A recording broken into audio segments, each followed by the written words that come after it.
Hello friend, আমি সঙ্গীতা। আমি নিয়ে এসেছি আবার নতুন একটা ব্লগ।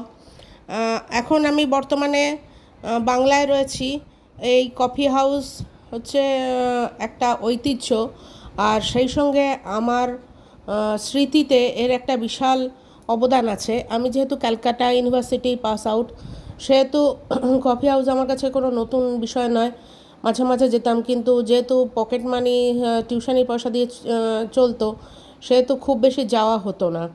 আর এই ঐতিহ্যের কারণ হচ্ছে এখানে বিভিন্ন লোক, বিভিন্ন গুণীজন এসেছেন। তার মধ্যে মান্না দে একজন, যিনি জীবনের শেষ প্রোগ্রাম তিনি এই কফি হাউসের করে গিয়েছেন সকলের অনুরোধে। এছাড়াও অনেকে, আমি যখন যেতাম তখন অনেক গুণীজনকেই দেখতে পেয়েছি, অনেক সিনেমার আর্টিস্টরাও আসতেন। তবে বর্তমানে এখন সেই ট্রেন্ডটা অনেকটাই কমেছে, কেন জানি না, গুণীজনেরা অত আসেন না। যাক, আজকের গন্তব্য সেই কফি হাউস। বর্তমানে আমি আমার ননদের বাড়িতে ছিলাম কিছুদিনের জন্য। নন্দা জামাই বাইরে রয়েছে, তাই ওকে একটু সঙ্গ দিচ্ছিলাম। আমরা সবাই ঘুরতে গেছিলো নেপাল, আর ও একা বাড়ি ছিল। কেন ছিল সেটা পরে কোনো এক ব্লকে দেখাবো। তো এই হচ্ছে উত্তরপাড়া স্টেশন, আমরা সবাই বসে রয়েছি। আর এখান থেকেই ট্রেনে করে আমরা পৌঁছে যাব হচ্ছে শিয়ালদা, সেখান থেকে কফি হাউস পৌঁছে যাব।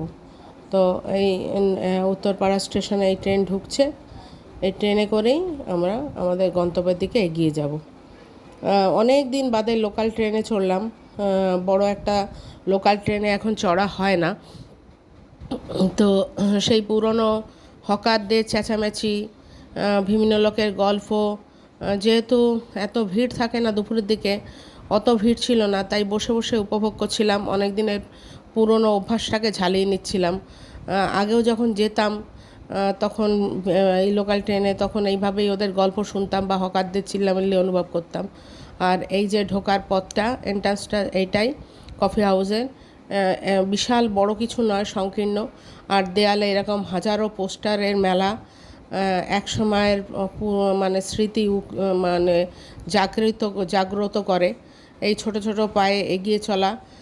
দেখুন, আমাদের সঙ্গেও একজন বয়স্ক মহিলাও উঠছেন। তো এই রকমই অনেক, মানে কোনো ভাগ নেই, বড় ছোট সবাই এখানে আসে। হয়তো কেউ এক কাপ কফি নিয়েই অনেকক্ষণ বসে থাকে। এখানের বৈশিষ্ট্য এটাই যে কেউ বলে না যে তুমি এক্ষুনি উঠে যাও। আর এইটা হচ্ছে একদম সদর দরজা যেটা বলে, এখানে এই যে ফলকটা, আমার হাজব্যান্ড বলছে এটা ফলকটা তোল, এটার ঐতিহ্য আছে, অনেক পুরনো ফলক। তো আমার ছেলে আবার সেই ফলকটা তুললো। আর এই হচ্ছে ভেতরে আমরা বসে আছি। এখানে একটা নির্দিষ্ট ড্রেস আপ আছে, যারা পরিবেশন করে খাবার দাবার, তাদের দেখুন মাথায় পাগড়ি আছে, সাদা ড্রেস পরা, কোমরে বেল্ট। আর এই হচ্ছে রান্নাঘরের দরজাটা চলে গেল। আর এই এই ফ্যানগুলো অনেক পুরনো, শিক দিয়ে নিচে পর্যন্ত নামিয়ে নিয়ে আসা। আবার আছে উপরে দোতলায়ও সেম বন্দোবস্ত। দেয়ালে নানা গুণীজনের ছবি আছে। আর এই এই দেখুন কত লোক বসে আছে। সবাই যে মানে বসেই খেয়ে চা কফি বা এসব খেয়েই চলে যাচ্ছে তা নয়। কফি পাওয়া যায়, চা পাওয়া যায় না। তো খেয়ে উঠে যাচ্ছে তা নয়, ঘন্টার পর ঘন্টা বসে থাকছেন, বন্ধুদের সঙ্গে গল্প করছেন। এই আমার ছেলে ফিশ কাটলেট একটা নিয়েছিল, এটা তার ছবি। মোটামুটি খেতে একটা, আমি ওই যে সবসময় ভালোর সঙ্গে খারাপও বলি, যে আমরা যখন যেতাম যে গুণমানটা ছিল, বর্তমানে এখন সেই গুণমানটা অনেকটাই মানে হ্রাস পেয়েছে। আর আমার আগে যারা যেতেন তারা হয়তো বলবেন আরও ভালো ছিল। তো যাই হোক, এই গুণটা ধরে রাখতে পারলে ভালো হতো। মাঝখানে শুনেছিলাম কফি হাউস বন্ধ হয়ে যাবে, তখন খুব দুঃখ পেয়েছিলাম। কিন্তু যারা প্রাক্তনীরা আমাদের ক্যালকাটা ইউনিভার্সিটির আছে, তারাই বলেছিল যে আমরা চাঁদা তুলে এই কফি হাউসকে বাঁচিয়ে রাখবো। আর এই খাওয়া দাওয়ার পর্ব শেষ, এবার আবার দেয়ালের পোস্টার দেখতে দেখতে নিচের দিকে নেমে আসা। আর ইচ্ছা আছে বুক, মানে কিছু বই কিনবো ছেলের জন্য, সেজন্য একটু কলেজ স্ট্রিট পাড়াতেও ঘোরাঘুরি করব। নমস্কার।